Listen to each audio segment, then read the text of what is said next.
Je vais partager aujourd'hui ma manière de me connecter à mon intuition en 3 étapes. Premièrement, je suis attentive à ce qui se passe en moi au niveau des ressentis, au niveau des signaux d'alarme. Peut-être que ça t'est déjà arrivé de sentir qu'il y avait quelque chose d'un peu louche dans une relation, dans une ambiance, dans une fête ou autre.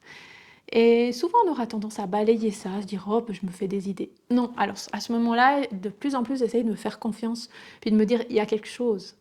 Et j'en tiens compte et j'agis en conséquence. Ça, c'est la deuxième chose. C'est vraiment d'agir en conséquence de ce que je ressens. Et plus j'agis en m'écoutant, et plus je reçois des synchronicités, des choses qui arrivent et qui me donnent comme des réponses, qui me donnent comme des petits indices, enfin, une intuition, quoi. Et la troisième chose, pour développer encore plus mon intuition, c'est de faire le vide. Pour ça, moi, je fais facilement des méditations. Euh, Tu peux aussi faire une méditation en ayant une intention, un questionnement, et tu regardes ce qui vient.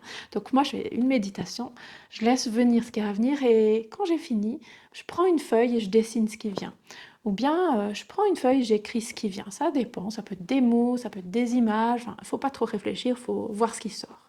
J'ai découvert ça il y a un peu plus de 4 ans avec Fleur Molinaroli. Je mettrai son lien en légende. Elle proposait de faire les 12 petits jours et je vous explique ça en images un peu plus loin.